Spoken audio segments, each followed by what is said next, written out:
हमारे आसपास के वातावरण में जो घटनाक्रम चल रहा है, आप रोजाना एक अखबार कोई भी पढ़िए, आप हैरान हो जाओगे और शायद इस बात के लिए आपको थोड़ा सा पश्चाताप भी हो कि हम किस समाज में रह रहे हैं।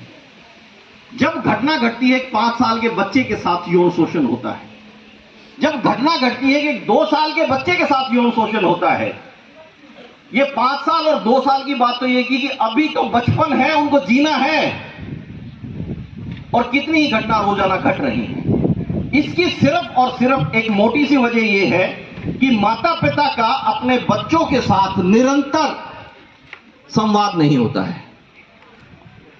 बच्चा कुछ कहना चाहता है, हम उसको चुप रखना चाहते हैं।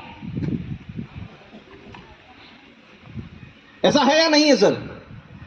बच्चा दिल खोल के जब बात करना चाहता है, कितने माता पिता ये समझते हैं कि ये बच्चा है, इनोसेंट है, इसको मालूम नहीं है ये जो कह रहा है, धैर्य से इसको सुन लो। पहले माता पिता थोड़ी सी असहजता महसूस करते हैं, ये समझते हैं चुप, बदतमीज, बेवकूफ, पागल, किसने सिखाया तुम्हें? और होता क्या है, बच्चा एकदम चुप्पी साध लेता है।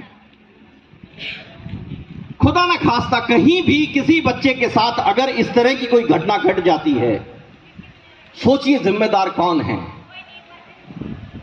हम अपने बच्चों के साथ बिना लैंगिक भेदभाव के, क्योंकि जीवन लक्ष्य की जब बात की जाती है, मैं मानता हूं कि जीवन लक्ष्य से बहुत ऊंचे का लक्ष्य है लैंगिक भेदभाव ना करना। बेटा और बेटी एक समान बच्चों की तरह, यानी कि बच्चे की परवरिश करनी है, वो बेटी है या बेटा है। बाधाएं बहुत हैं, कहना आसान है, लेकिन हमें सिर्फ सोचने से बात नहीं बनेगी, जुनून जगाना होगा।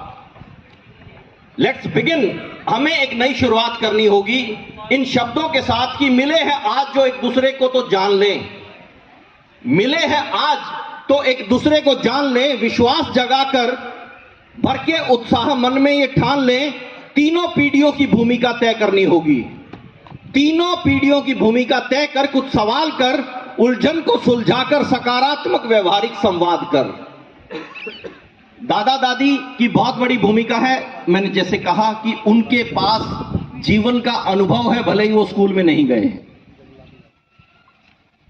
बीच की कड़ी में आप पेरेंट्स में और आप उसी भूमिका में हैं।